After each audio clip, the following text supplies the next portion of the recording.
Nasaan ba? Um, Eto si Arnold Clavio. Kung maalala nyo po mga kababayan, mga boss chief sir, noong panahon pa po ni dating Pangulong Duterte, no? Nung panahon pa po ni dating Pangulong Duterte, argabyado na lagi ang mga mangingisda natin Pilipino. Oo. 'Di ba? Sabi dito ni Arnold Clavio, doon sa mga mangingisdang hinaharas diyan sa West Philippine Sea, which is dati pa ho. Dati mga kababayan, may napabalita, may video na yung mga Chinese Coast Guard pumapanik doon sa mga bangka ng mga kababayan nating mangingisda. Ano ginagawa nila doon? Kala mo ho, mga nagsha-shopping, no? Akala mo yung mga milyonaryong nagsha-shopping tapos pumipili ng mga isda at kung ano yung mga malalaki, malalaman at mga mamahalin, yun yung bibili nila. Kaya lang ho, mga kababayan, nakalulungkot. Ang pinambabayad nila doon sa ating mga kababayang mga mangingisda, yosi. Na siguro nung mga panahon na yon, halagang 50 pesos, 30 pesos. No? Alak. Nung panahon na yon, makakabili ka halagang 150, 100, 120 o 200 pinakamahal. Mga kababayan. Ang kinukuha nila, yung mga lilibuhin hong mga isda. Yung mga talagang maibebenta mo doon sa mga restaurant na mamahalin ho, mga kababayan. 2,000, no? Yun na lang ho eh. Yung bayad at yung kinukuha nila, hindi na ho patas eh. Para ho sa akin, mga boss chief sir, panggugulang, panglalamang, at pangaharas na po doon sa mga kapwa nating Pilipinong mga mangingisda yun. Pero ang dating Pangulong Duterte, nagsalita po para doon. Fortunately, unfortunately, mga bossing, barter daw po ang tawag doon. Barter, nakita nyo?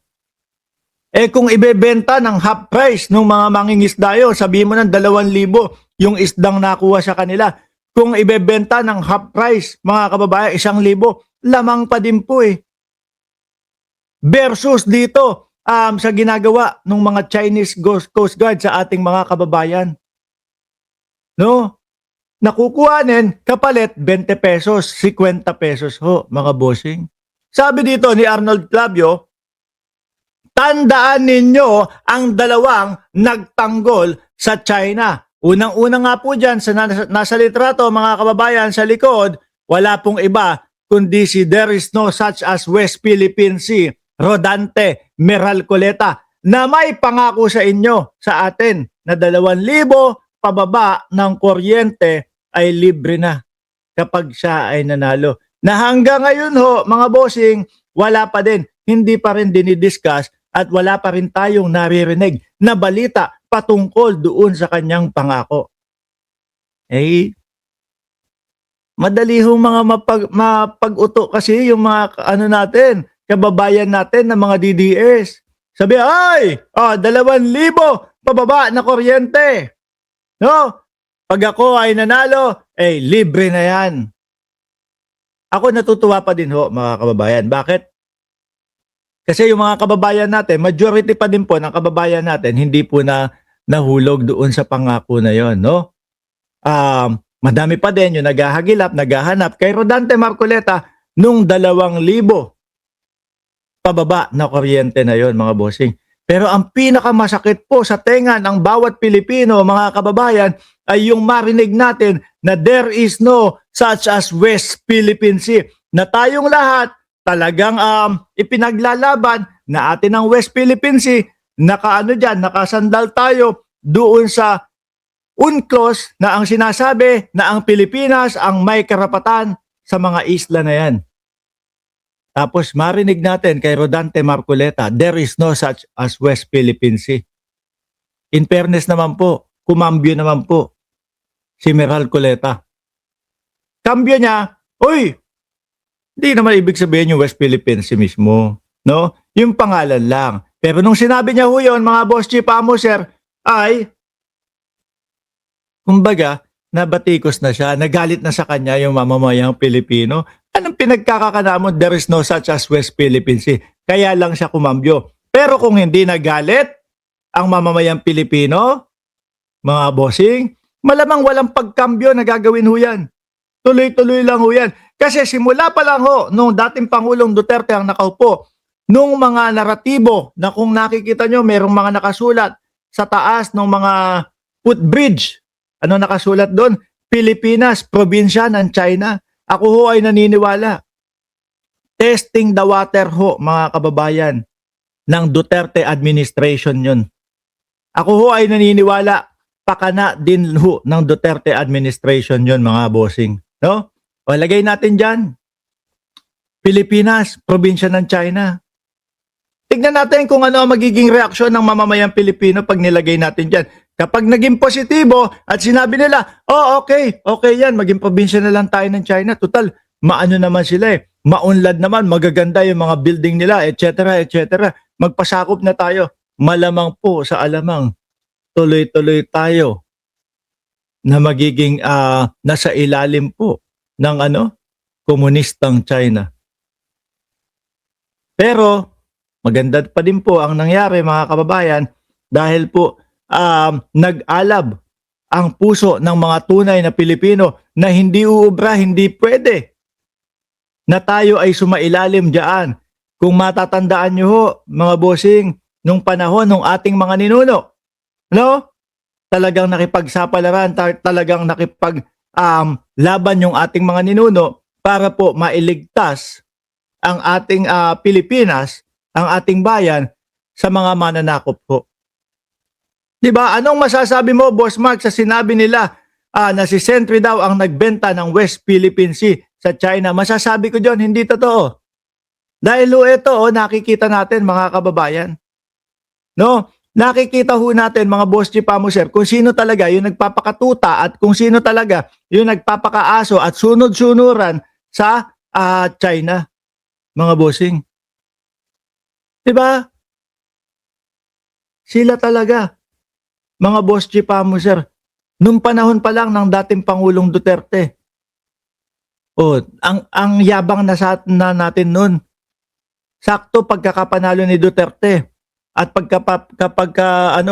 pagkapanalo din natin sa UNCLOS na tayo ang may karapatan.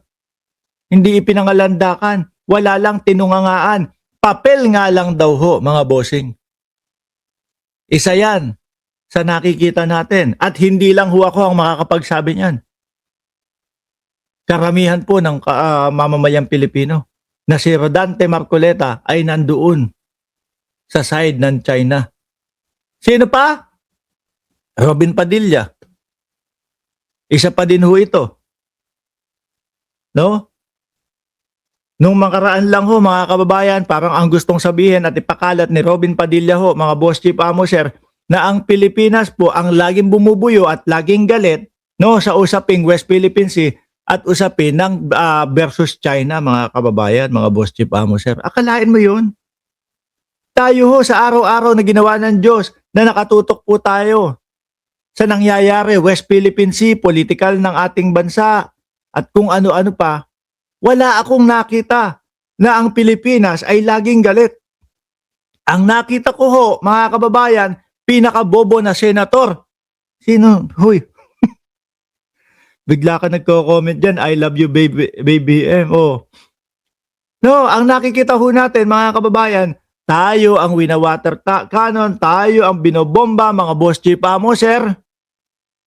Tapos ho, pag ginawa sa atin yon, ang gagawin naman po natin ay papalag tayo, pero hindi sa punto, hindi sa pagkakataon na re-resback tayo ng mas malaki. Bakit to, mga Boss Chief Amoser? Kadahilanan po niyan, mga kababayan, ay dahil po ayaw natin na mas umalab, mas uminit, no? Yung tension diyan sa West Philippine Sea.